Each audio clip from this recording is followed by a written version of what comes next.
Assalamualaikum warahmatullahi wabarakatuh.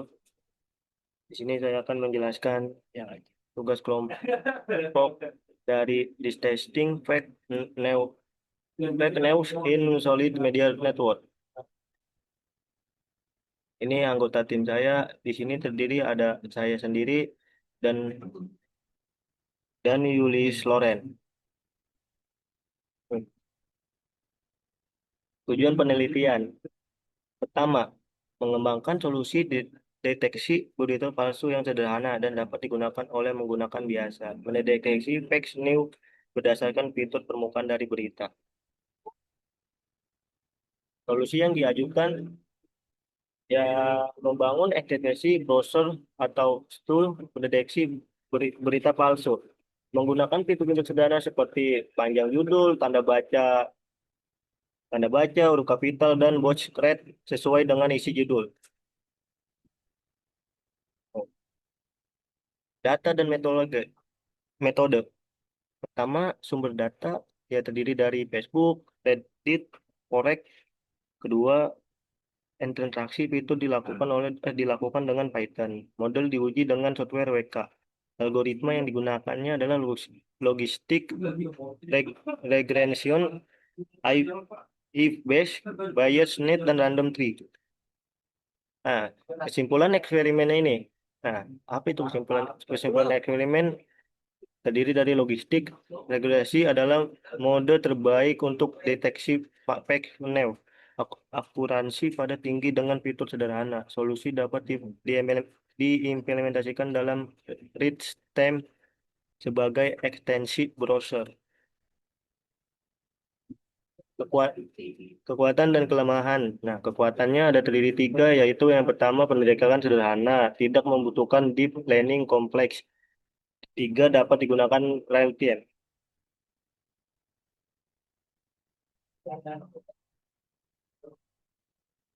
Kelemahannya ya terdiri dari tiga juga. Yang pertama, tidak memahami konteks semenjak berita, tidak melihat sumber atau data. Dan terdapat evaluasi teknik fake news. Potensi pengembangan. Potensi pengembangan yaitu terdiri dari tambahan LVN untuk memahami isi berita lebih dalam. Nah, yang keduanya gunakan sistem pelaporan pengguna dan aplikasi sumber. Sumber ini, sumber. Ketiga, pengembangan untuk multibahasa termasuk bahasa Indonesia. Nah, proyek kelanjutan analis dataset True GSP dan Fake GSP, total data telah digabungkan ada 44. Labelnya terdiri dari true berita asli, kalau fake berita palsu.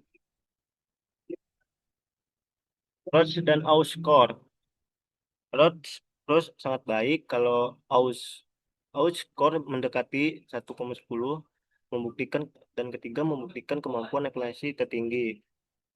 Kesimpulan dari materi tutup ini,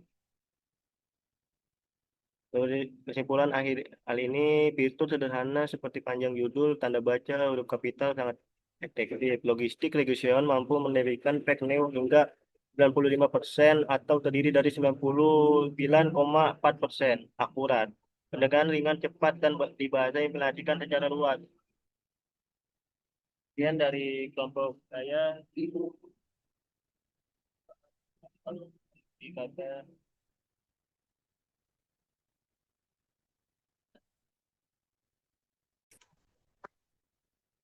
Oke, saya ingin melanjutkan presentasi dari teman saya Muhammad Galang.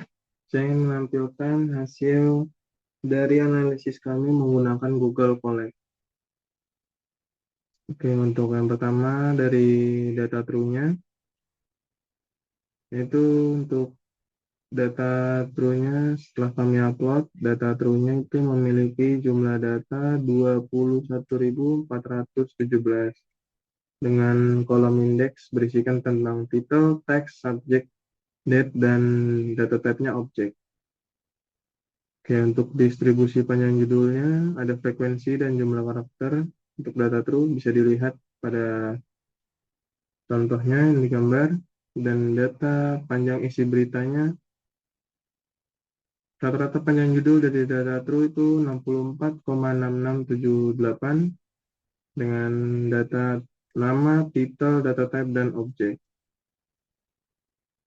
Selanjutnya untuk data fake-nya, yaitu memiliki jumlah data 23.481 dengan kolom indeks sama title, text, subject, date, dan data type-nya objek. Untuk dari distribusi panjang judulnya, frekuensi dan jumlah karakternya, data fake itu lebih tinggi. Si beritanya, rata-rata panjang judul berita palsu yaitu memiliki 94,1980 dan berisikan nama, judul, data type, dan objek. Setelah kami menggabungkan duanya dan menjumlahkannya, total data berisikan 44.898 dengan jumlah total data true 21.417 dan data fake-nya 23.481. Berikut adalah contoh tampilan dari data true-nya. Di sini kita bisa lihat dari grafik, data fake lebih tinggi dari data true karena lebih banyak data fake-nya. Berikut adalah contoh-contoh data yang bisa ditampilkan.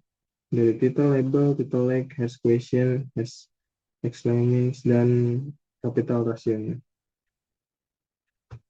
Oke, kami menampilkan untuk panjang judul, panjang teks, dan tanda baca, dan capital rasionya. Data fake-nya memiliki data 94,19 seperti tadi, dan data true-nya 64,66. Panjang teksnya untuk data fake lebih tinggi 2.547 dan data true-nya 2.383. Dan capital rasionya data fake lebih tinggi juga 0,295 dan data true-nya 0,055. Berikut adalah distribusi panjang judul berdasarkan label. Data true lebih tinggi di density-nya dan untuk fake lebih tinggi di title like-nya. Berikut adalah perbandingan rasio huruf kapital antara fake dan true. Kami menampilkan hasil verification report juga. Dari precision-nya, data true dan data fake-nya ada 0,98 dan 0,99, recall-nya 0,99 dan 0,98. F1 skornya kedua data yang memiliki data 0,98 dan support-nya data true memiliki 4.330, data fake-nya 4.650. Akurasi makro average-nya sama-sama 0,98 untuk keseluruhan. Berikut adalah function matrix-nya. Bisa kita lihat untuk data true dan data fake-nya. Oke, untuk ROC curve-nya itu 0,1.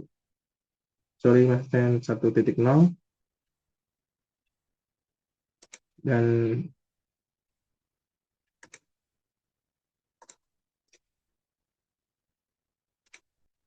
baik, sekian dari kelompok kami. Kurang lebihnya mohon maaf. Terima kasih.